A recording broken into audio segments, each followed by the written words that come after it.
Assalamualaikum warahmatullahi wabarakatuh. Perkenalkan, saya Masyala Bilqis Nabila dengan NPM 2508260094. Di sini saya akan menjelaskan mengenai fisiologi penciuman olfaction pada blok basic system organ of special sense, reproduction, and urinary tract. Nah, jadi yang pertama saya akan menjelaskan mengenai definisi dari penciuman atau olfaksi. Nah, itu adalah salah satu sistem sensorik khusus yang berfungsi mengenali molekul-molekul bau yang terdapat di udara. Nah, agar terdapat tercium, molekul bau itu harus terlebih dahulu masuk ke rongga hidung bersama udara inspirasi, kemudian akan larut di dalam lapisan mukus yang menutupi epitel olfaktori. Setelah larut, molekul itu akan berikatan dengan reseptor khusus pada silia neuron olfaktori sehingga akan menghasilkan impuls listrik yang diteruskan menuju otak. Nah, otak itu akan kemudian mengolah impuls tersebut sehingga seorang dapat mengenali dan dapat membedakan berbagai jenis aroma. Nah, berbeda dengan sistem sensorik lainnya, penciuman ini memiliki hubungan yang sangat erat dengan pusat emosi dan memori. Oleh karena itu, suatu aroma tertentu seringkali dapat membangkitkan kenangan ataupun memunculkan respon emosional secara spontan. Nah, selain sebagai indera untuk mengenali bau, sistem penciuman ini juga memiliki fungsi protektif karena membantu yaitu mendeteksi bahaya seperti bau asap, gas bocor, ataupun makanan yang telah membusuk. Nah, selanjutnya organ dari penciuman itu ada organ utamanya dari sistem penciuman itu adalah epitel olfaktori, yaitu jaringan sensorik khusus yang terletak pada bagian paling atas rongga hidung atau atap kafum nasi, tepat di bawah lamina criprosa, tulang etmoid. Nah, luasnya itu memang relatif kecil dibandingkan seluruh mukosa hidung lainnya. Nah, tetapi jaringan ini tuh mengandung jutaan reseptor penciuman yang sangat sensitif. Nah, lalu epitel olfaktori itu tersusun atas 3 jenis sel utama. Yang pertama adalah sel reseptor olfaktori atau olfactory receptor neurons. Nah, sel ini itu merupakan neuron yang neuron sensorik bipolar yang berfungsi menerima rangsangan bau pada ujung apikalnya yang terdapat pada silia-silia halus yang memanjat ke lapisan mukos. Nah, di pemberan silia inilah terdapat protein reseptor yang akan mengikat molekul odoran. Nah, keunikan neuron ini adalah beregenerasi sepanjang hidup sekitar setiap 30 sampai 60 hari.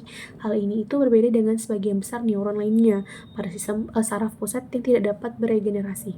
Nah, yang kedua adalah sel sustentakular atau supporting cells. Nah, sel ini tuh berfungsi menopang dan melindungi neuron olfaktori. Nah, selain itu, sel ini tuh menghasilkan berbagai enzim yang membantu menetralisir zat-zat kimia yang berbahaya sehingga melindungi reseptor penciuman dari kerusakan. Nah, yang ketiga adalah sel basal. Nah, sel ini merupakan sel induk atau stem cell yang akan berdiferensiasi menjadi neuron olfaktori. Nah, neuron olfaktori yang baru ketika neuron lama itu akan mengalami degenerasi. Nah, oleh karena itu, kemampuan regenerasi sistem olfaktori ini bergantung pada keberadaan sel basal. Nah, lalu ada silia olfaktori. Nah, silia ini merupakan tonjolan halus yang memanjang dari ujung neuron reseptor ke neuron mukus, lapisan mukus. Nah, di membran silia ini terdapat protein reseptor penciuman atau olfaktori reseptor karena seluruh proses pengenalan baunya itu dimulai di silia. Maka kerusakan pada silia itu akan menyebabkan gangguan penciuman atau hiposmia atau anosmia namanya. Lalu bagaimana sih mekanisme traduksi bau? Nah, traduksi bau itu adalah proses mengubah rangsangan kimia berupa molekul odoran menjadi impuls listrik yang dapat dipahami oleh sistem saraf. Nah, proses ini tuh berlangsung secara berurutan. Saat seseorang menarik napas, molekul bau itu akan masuk bersama udara ke rongga hidung. Nah, molekul tersebut kemudian larut terlebih dahulu ke dalam mukos yang melapisi epitel olfaktori. Nah, hal ini itu penting karena reseptor penciuman ini dapat mengenali molekul yang telah larut.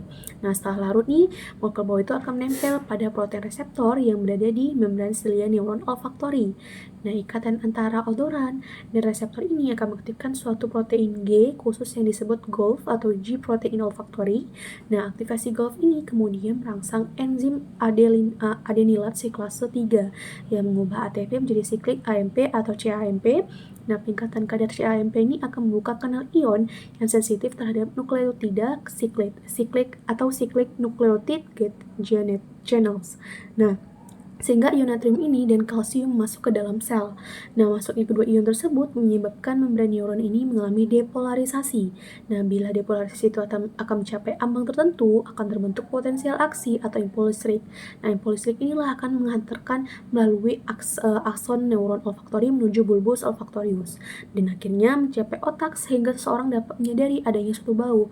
Nah, singkatnya itu adalah alurnya itu seperti dari odoran, lalu larut dalam mukus, lalu reseptor olfaktori, Golf, adenylat siklase, lalu meningkat CAMP, terus masuk ke kanal NACA2, terbuka depolarisasi dan potensial aksi. Nah, lalu ada jalur saraf olfaktori. Nah, setelah impulsnya itu terbentuk pada neuron olfaktori, impuls tersebut diteruskan menuju sistem saraf pusat melalui jalur olfaktori. Akson neuron itu berkumpul membentuk nervus olfaktori, nervus craniosalis 1. Saraf ini tuh menembus lubang-lubang kecil pada lamina cribrosa, tulang etmoid menuju bulbus olfaktorius.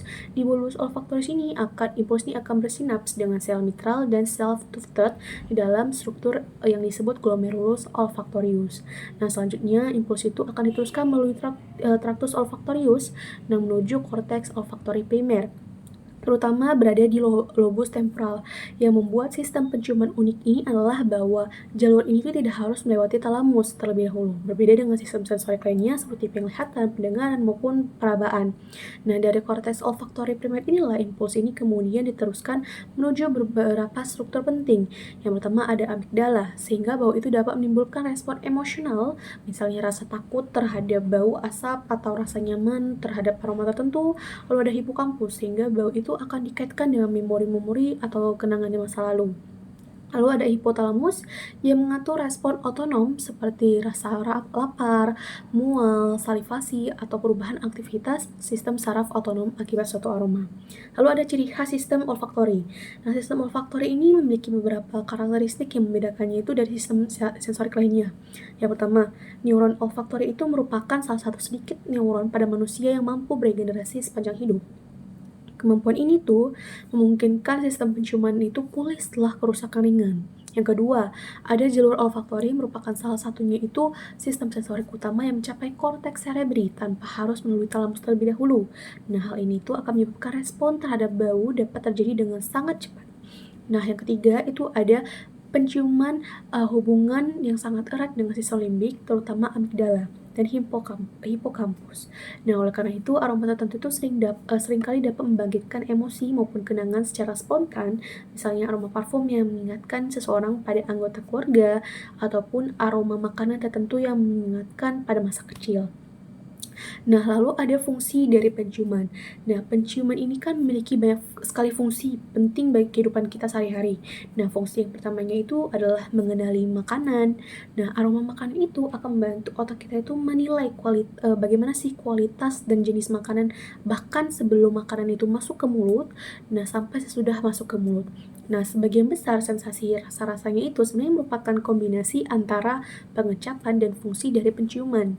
Nah, lalu ada fungsi kedua, yaitu mendeteksi bahaya. Nah, sistem penciuman ini mampu mengenali bau asap kebakaran, gas bocor, bahkan kimia beracun, maupun makanan yang telah rusak sehingga berperan sebagai mekanisme pelindungan tubuh. Nah, fungsi ketiga adalah mempengaruhi nafsu makan. Nah, aroma makanan yang tidak sedap ini dapat meningkatkan sekresi saliva, merangsang produksi asam lambung dan meningkatkan keinginan untuk kita makan. Sebaliknya, jika gangguan penciuman kita itu sering menyebabkan penurunan nafsu makan, dia akan memunculkan rasa itu. Nah, selanjutnya ada fungsi berikutnya, yaitu ada berhubungan dengan emosi dan memori. Karena jalur olfaktori itu berhubung dengan langsung dengan sistem limbik, suatu aroma itu dapat memicu perasaan senang, sedih, nyaman, takut, ataupun nostalgia. Nah, pada beberapa spesies hewan juga penciuman itu berperan dalam komunikasi melalui feromon.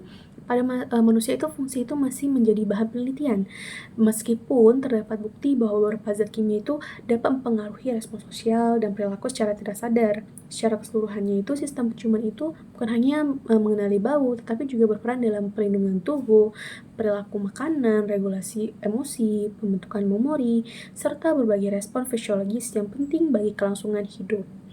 Nah, segitu saja penjelasan dari saya, kurang lebihnya mohon maaf. Assalamualaikum warahmatullahi wabarakatuh.